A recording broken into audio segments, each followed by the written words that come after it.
It seems really silly to be introducing Gwyneth Paltrow to you, but I'm going to do it anyway. You all know her as the founder and CEO of Goop, who, oh, by the way, also happens to be an Academy Award-winning actress. And today she's about to become the brand icon award-winning founder and CEO. You know, Goop celebrated its 10th birthday this year. The newsletter that Gwyneth hit the send button on in 2008 now reaches a reported 8 million people. And it's really the starter fuel for what has become a significant global lifestyle brand that integrates commerce and content in some very interesting and innovative ways. And Gwyneth Paltrow, of course, is the vision and voice behind it. Gwyneth, come on up.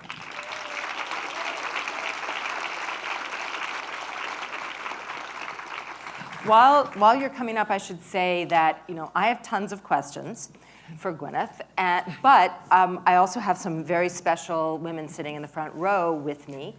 Andy Wright, Brianna Grubb, and Nicole Farage. They are leaders of our Women's Leadership Society. And Nicole is a student in our master's program who also helped me do the research for today. And so they're going to be joining me in this conversation as well. Fantastic. Great. Welcome. Fantastic to have you here. I'm honored to be here. Thank you.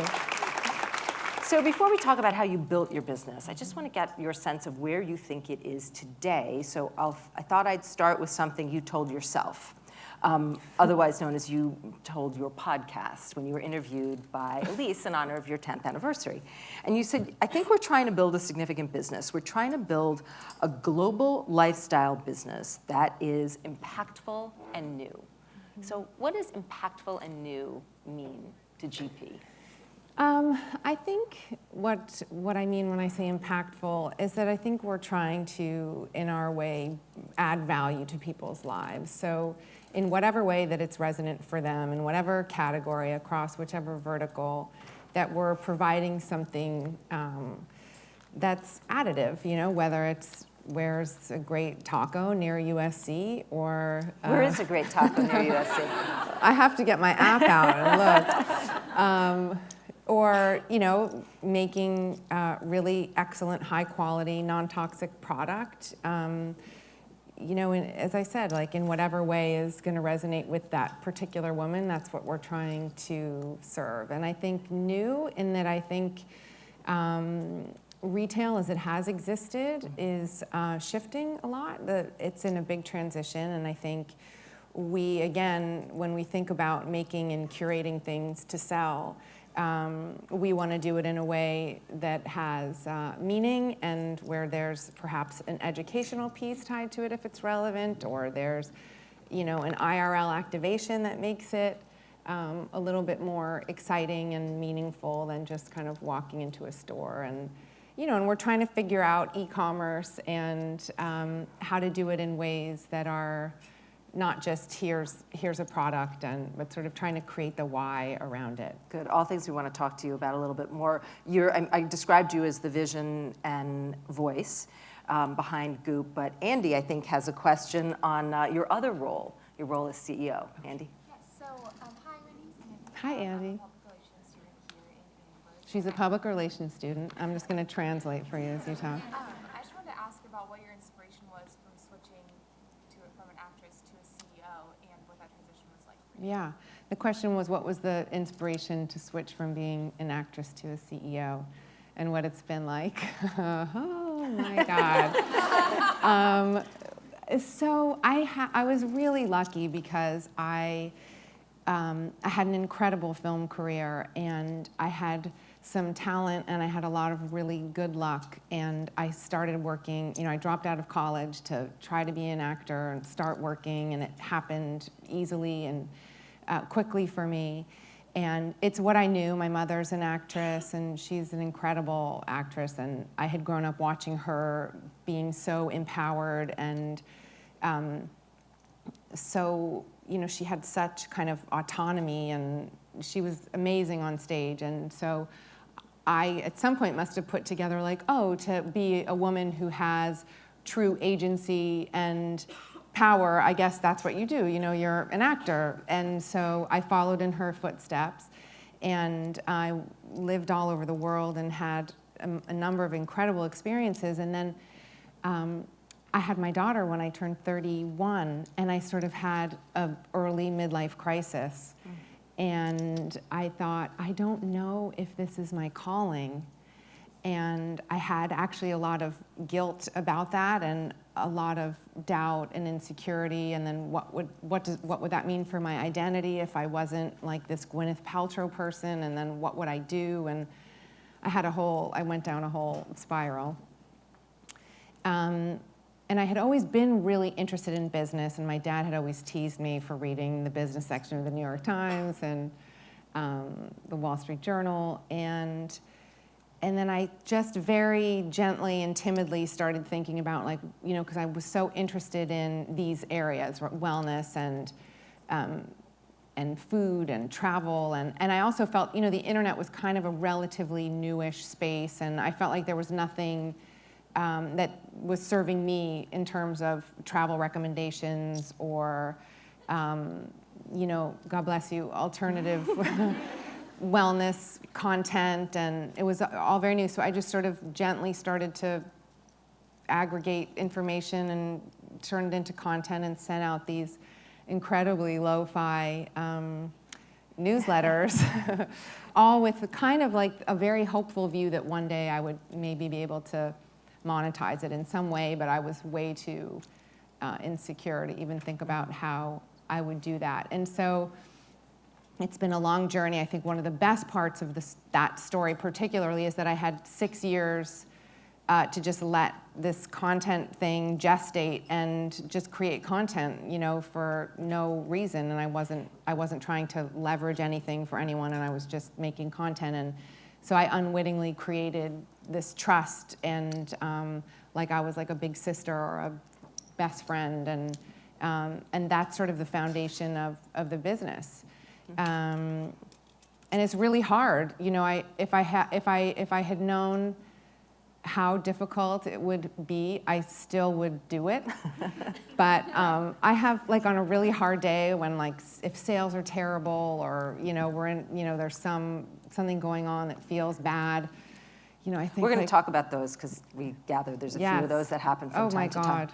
Then I think, like, God, remember when I was, like, in my trailer smoking, like, with Ethan Hawke, and I'm like, what the fuck did I do to myself here? Like, oh, sorry, I curse sometimes. It's like, so you know, you're sitting in a room filled with women entrepreneurs, or people who support women entrepreneurs, and students who study it. And one of the figures that we've been hearing a lot today is 3%.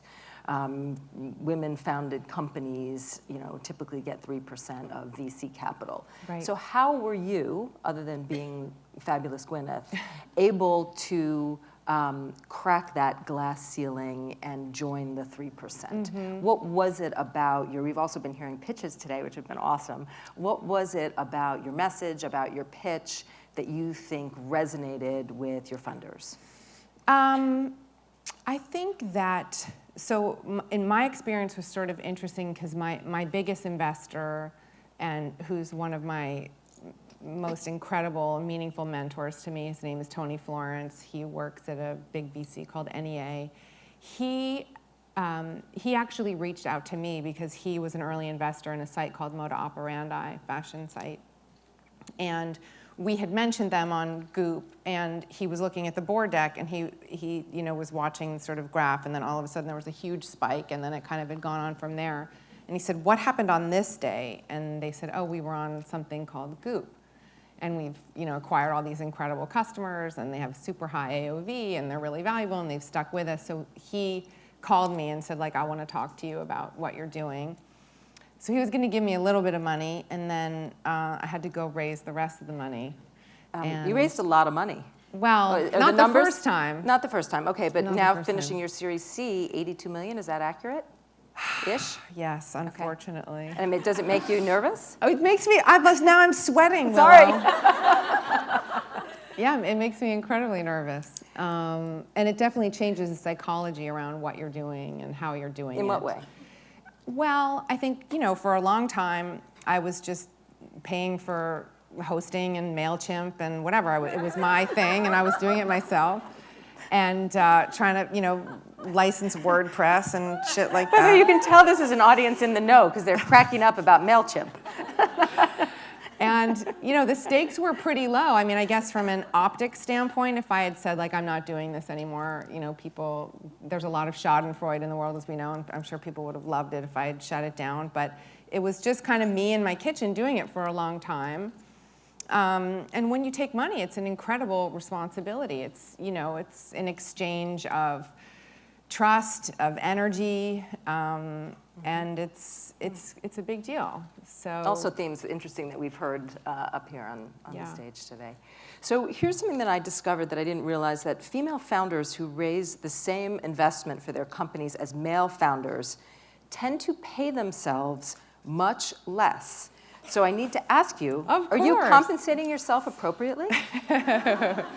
It's really funny you say that, actually, because at the end of last year, my board said, okay, we need to give you a raise. And I don't know that I would have asked for it myself, but they're very supportive of their female entrepreneurs, so they must have known that on some level. So I think so, yes. I mean, I feel very incredibly fortunate that I founded a company that's in a position to pay me a salary. And next time, will you negotiate your own raise? Now that Willow Bay is telling me to do it, yes, I will. I was teasing you a bit about this earlier, but it's serious, and you mentioned the Schadenfreude. The criticism, the business of Goop is nearly inseparable from the near constant criticism of it. And I'm wondering how you manage that incoming, and do you triage it these days, now that you're the size that you are and you have the breadth that you have? Do you triage it by what we need to respond to, what we need to adjust slightly, and what we're going to dismiss as silly? Yeah. I think that it sort of goes into different categories. So there have been genuine mistakes that we've made along the way as we've gone from startup into an actual company and had to get all our ducks in a row with compliance and claims and all these things where you're like, well, nobody told me. Like what? Give us an example. Well, like, for example, we make product, but we also curate product. And some of the wellness product, the third-party product that we buy, there are claims that those companies make, like around the power of an essential oil, or that you can't make. So we have to say, okay, like, now we know we can't make that claim, even though they're making it on their site and they're not having an issue, but we're much more in the public eye, and we need to be really careful. So it's like you have these growing up things and you have to keep leveling up. So those were like, we're genuinely sorry, we didn't know, we're gonna fix it, and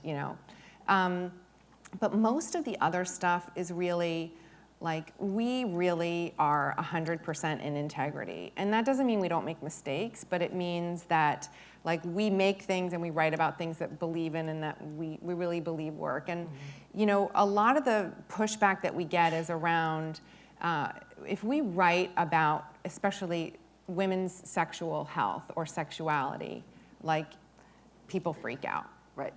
And if we write about... Sometimes they go after you legally, as they did with the vaginal egg. Was that the essential oil that you were referencing and you just weren't going to go down that road? No, we can talk about jade eggs all day long. It's interesting. We didn't get one customer complaint on the jade egg. Customers love the jade egg. For what it's worth. For what it's worth. So that was an instance of claim saying, you can't say that a jade egg has these healing properties. And we're like, why? The shaman told us it has healing properties. They're like, no, we're in the state of California and you can't do that. And we're like, okay, sorry, so it's things like that. But we really, a lot of it is just like women. I think women-founded companies, especially women who have, changed, made a paradigm shift and were one thing and then another thing. And, like, of course, I'm always going to get a lot more shit than anybody else, but it's so galvanizing to me because I know where we're trying to go. I know where we're trying to get to. And like, I don't need like a white middle-aged man to tell me that I shouldn't be writing about female sexuality. And that's where a lot of it is coming from. So I think we take our role as trailblazers seriously. And trailblazers for you mean in some ways pushing the envelope, right? And pushing absolutely, boundaries. absolutely. We want to push boundaries. We want to ask questions that are uncomfortable. We want to take away shame.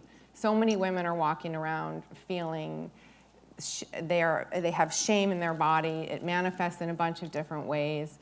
And we feel that if we're opening up conversations and asking questions and saying like, this might be, you know, something you've experienced and we want to know about it too, and we're helping to eliminate shame and helping women to eradicate shame from their bodies, then that's what we're in it for. So explain to us, if you would, the people and practices that you've put in place as the business has gotten bigger and better capitalized, yes, that have allowed you to respond to this incoming more effectively. Yeah, I mean, we have an amazing compliance team. We have PhDs. We have an amazing, actually, a Chinese doctor on staff who's really, you know, so we're just. Is the shaman on the payroll? No. No, the DA does not like the shaman. No, we don't have a shaman on the payroll yet, but you know, you never know. We are Goop, so. And then just one last question on this issue. So, because what I thought was interesting is there's the latest episode in the UK. Yeah. Right, where you released vitamins. There's a bunch of groups. Not a bunch of groups, there's a consumer watchdog group who has insisted that you're making harmful claims, specifically around vitamins. But for the first time, I saw somebody on your team was responding with some fact-based information in response. Right, so we have a fantastic prenatal and postnatal vitamin called the Mother Load. And in the UK, a watchdog group said there's too much vitamin A in this thing. And so, you know, press likes to pick all that up.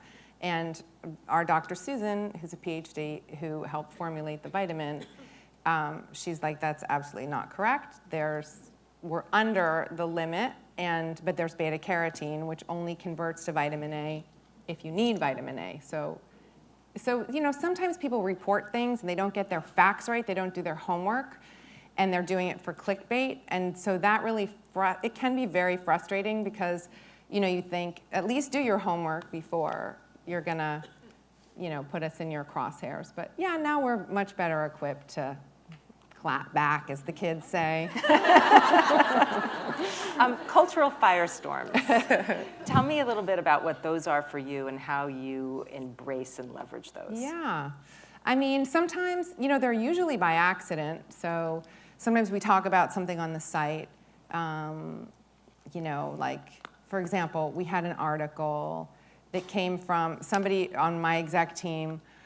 We were sitting around brainstorming, and she's like, what's the deal with anal sex? And I was like, we're in a meeting right now. Like, what? Why are you? She's like, no, I just feel like it's something that people are talking about, and am I supposed to do it? And like, you know, she's married, she has 2 kids, and I was like, okay, like, wait a minute, like, and I thought, this isn't the appropriate time to have this conversation. And then I thought, no, wait, this is exactly the appropriate time to have this conversation. This is what we do. And so I started asking her about it, and she was like, there's a lot of confusion and shame, and so we wrote an article about it, and it was one of those cultural firestorms, and you know, that's an example where you think, you know, this, for somebody, like, this is totally irrelevant content, or for somebody it's totally inappropriate content, and then for some people, it's valuable content, and they want to understand these things, and I think we're a good place to do that. Or, you know, when my ex-husband and I separated and we had the conscious uncoupling thing, that was another...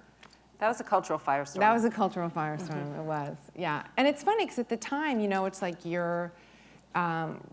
were really suffering and trying to put something out just to explain, like, we really do want to remain a family, and so then to have all of that on top of it, it felt really intense at the time. But, you know, I guess what I didn't realize at the time too is that's really helped people, and it's really moved the culture forward in that way. Right, once they finished making fun of you, people actually took that message to heart. Exactly. And I think have really used it to rethink how Right. maybe marriages might separate in a And healthy way. that's always kind of been at the crux of, it's like when I started doing yoga 25 years ago, there were articles, there's not even internet at the time, but there were articles like that I was a witch and I was a freak and what was I doing, and I was a devil worshiper or something.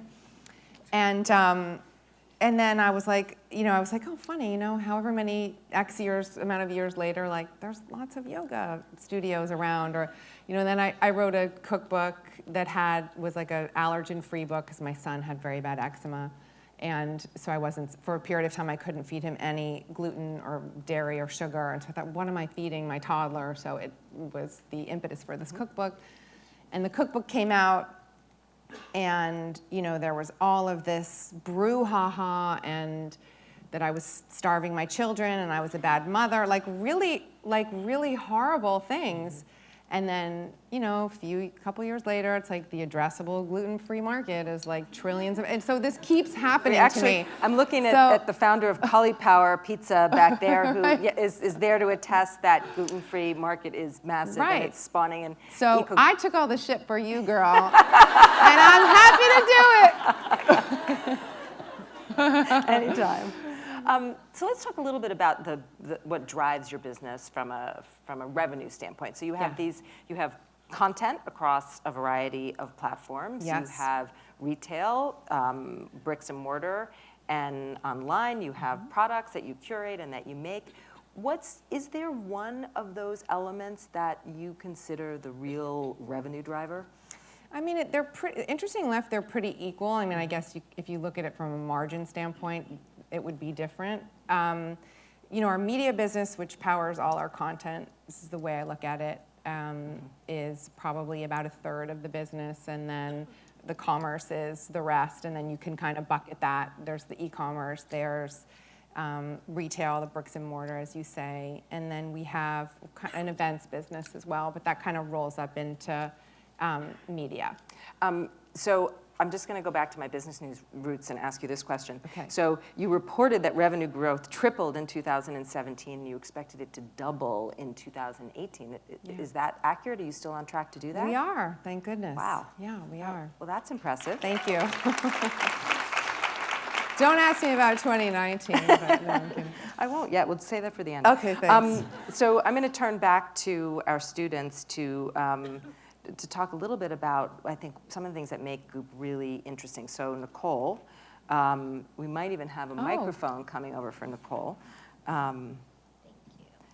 Hi, I'm Nicole. I am a master's student in Annenberg, and I have a question for you. So you've described Goop as a tech company with two divisions. One is media and one is commerce. Mm-hmm. How does data drive your business decision-making, from what types of articles you write to what types of products you manufacture? That's a good question. So it's only recently, in our last fundraise, that we were actually able to hire a data science department. So a lot of it was anecdotal and instinctual, and now it's incredible. Like we migrated to an e-commerce platform called Spree, and what's great about it is you can plug in 1 million different analytics programs. So now we have data like up to our eyeballs. So it's really about like parsing it and figuring out what data is really significant and how can we use it to drive the business. So what's been really fascinating for me is looking, for example, at customer behavior or VIPs, what people are buying, what they're not buying. I love the human element of this whole thing, so that's an area that I spend a lot of time looking at.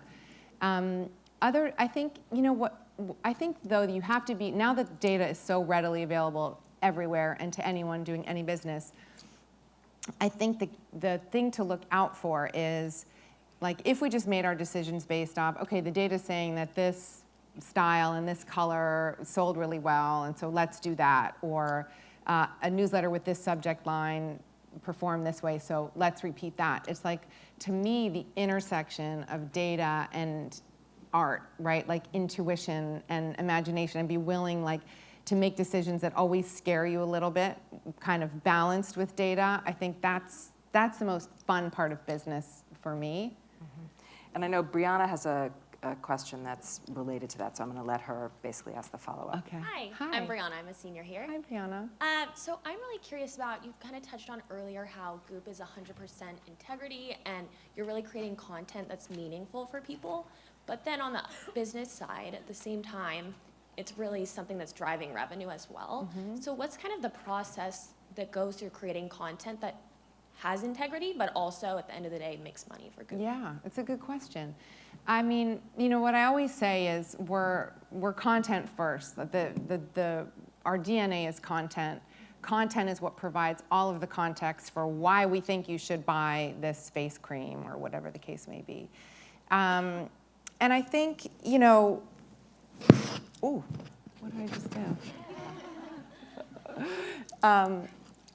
So I think we always have to lead that way and balance it and be careful, right, about how much you commercialize things. And it's hard, especially, you know, I was just in a meeting yesterday looking at our past 2 newsletters, and I was thinking, because it's the 4th quarter and brands, you know, are sponsoring issues. And I think that's something we do really well, is we work with brands that we like. So that's one thing. We don't take brands that we're not aligned with. And, you know, it's an obstacle for our CRO who's like, how about, you know, this? And I'm like, oh, that's a, you know, known carcinogen to the World Health Organization. Like, I don't think we can, you know. So there are restraints on her all the time, which I think are interesting and make her business difficult, but also exciting because she's always thinking her way around stuff. But I think we try to work with advertisers that we're aligned with, for sure. And then I think the native content that we do, you know, we're always trying to figure out like, well, we like this product, so what is the story? Like, how can we tell the brand story in a way that we still really want to read it?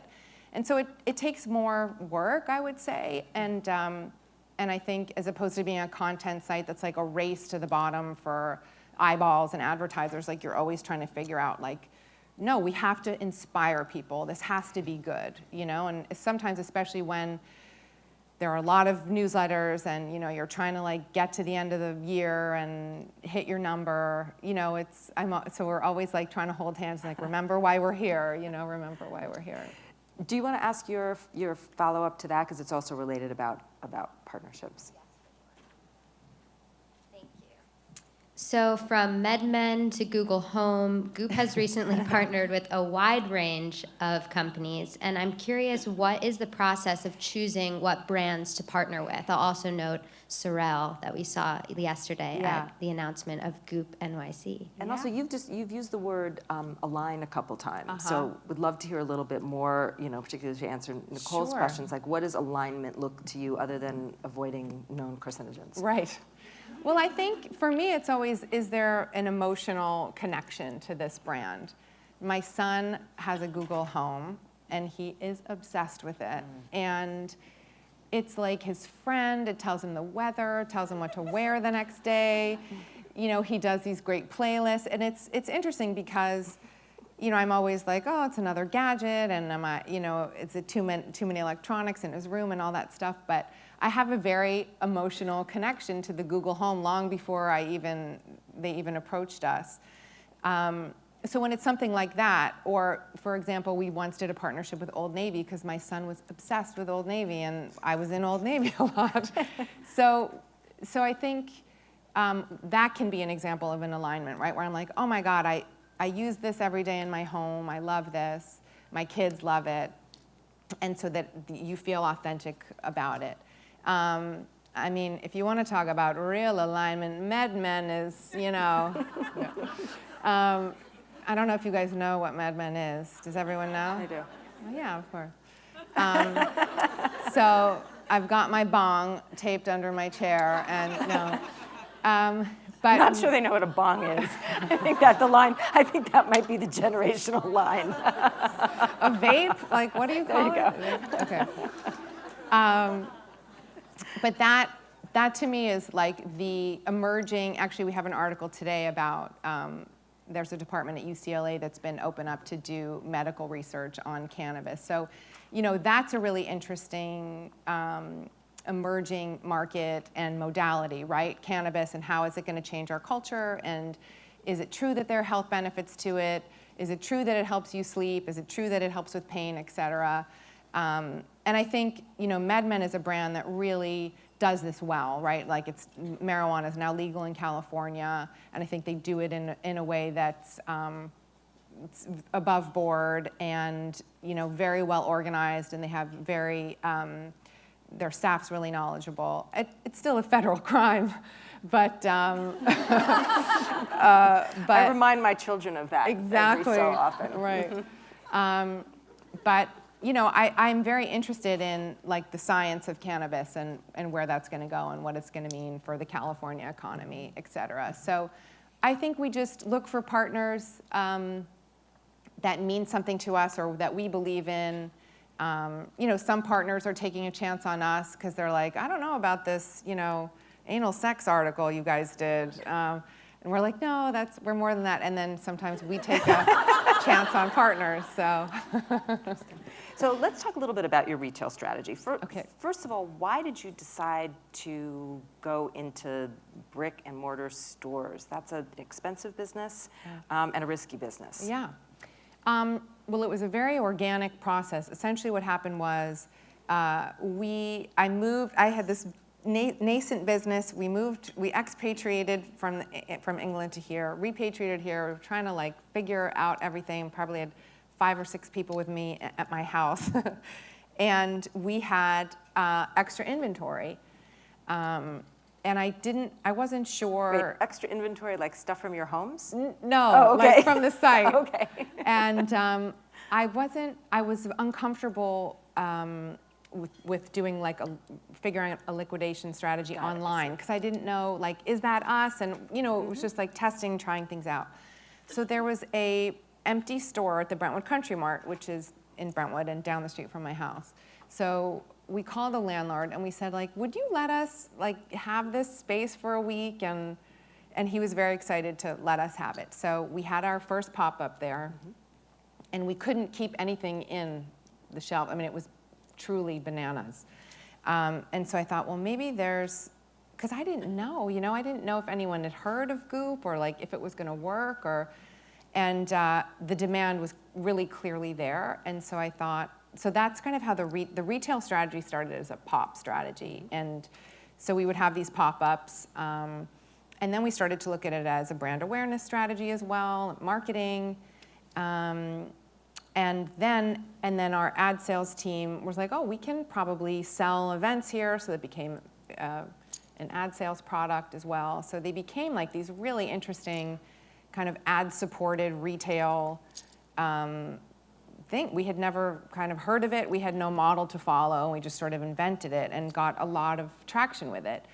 And so then we opened our first permanent store in the same place, the Brentwood Country Mart, a year ago, and now we're opening one in New York City, I think today. We think it's today too, You based think on it's what we today? can tell. Okay, good. Based on, right? Nicole says yes. Okay, thank you, She told me Nicole. this morning there's a store. I'm like, there's a store? I didn't know there was a Yes. store. There was no announcement about a store. There is Okay, now. There's a store. There's a beautiful, incredibly beautiful store on Bond Street in New York, so we're really excited And a about partnership. That's where the Sorrel partnership So the is. Sorrel, yeah, they came in as our partner just to help us open, and they're one of our sponsors, and they make cute winter boots, and so we're like, yeah, come on. And it's snowing somewhere. I saw that.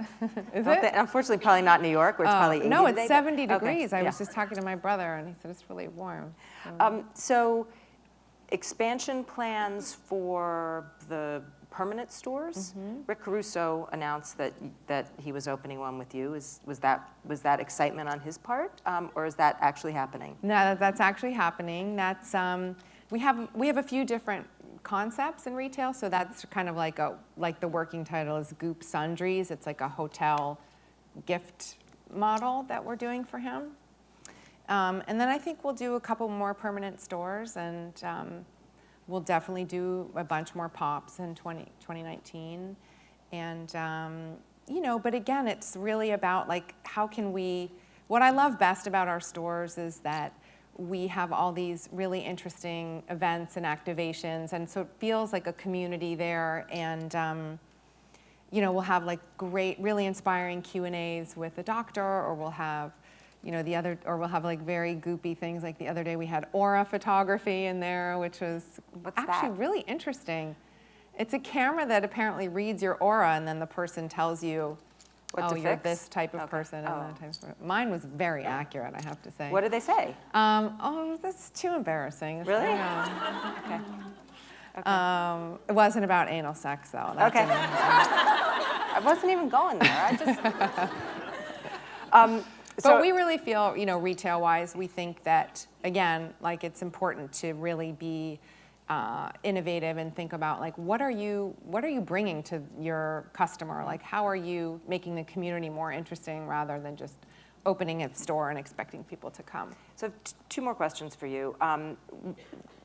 What is the Goop community? Like, how would you describe who they are and what it is? I think the Goop community is, it's a group of people, mostly women, who are very curious and forward-thinking, and I think it's interesting because online we kind of have two different cohorts in a way. We have our readers and then we have our shoppers, and the overlap of those two segments are our most powerful segment. But you know, the people who are our readers are really, they want to know what's around the corner, what's next, whether it's in wellness or whether it's in, you know, a restaurant in their city. Like, they're very forward-thinking, curious people. I would say that's the most obvious common denominator to me. And then lastly, you have described yourself as an on-the-job learner. Yes. So what are you learning right now? My God, what am I not learning right now? I mean, this has been such an incredibly enlightening, fantastically difficult process, and I've had to learn so much as I go, and had to learn from making mistakes, which is never the best way. And every day I'm surprised by how much there is to learn, and just when I think like, oh, I can read an Excel spreadsheet. Finally, then, like, you know, I'm like, oh, you know, this is the tip of the iceberg. Like, it's just incredible how much there is to constantly learn, and then you learn, and then you have to iterate on. You also have to be, you know, I have to be the inspiration for the company and the thought leader, and then there's so much that I'm always constantly trying to learn about operations and inventory management and, you know, shipping, you know, it's like, it's endless. It goes on and on and on. And I think the other thing too is that it's at a certain point I realize, like, I can't know everything, and I'm never going to know everything, and I'm not the best person to know everything. So it's really about, I had to sort of give myself permission to say, if you want to learn about something, it's okay to have a cursory knowledge of it and then give it to an expert who really knows how to do that. So it's been a really interesting. But for you, it's important to have that touch point, that hands-on knowledge before you give it to an expert at your business. It is, because I feel like if I don't know what it means that a pixel's not firing, like, I can't have the conversation, you know? So I'm never going to be the person to fix the pixel or understand how it broke in the first place, or even what the fuck is a pixel. But, like, I need to understand in a rudimentary way what I'm dealing with.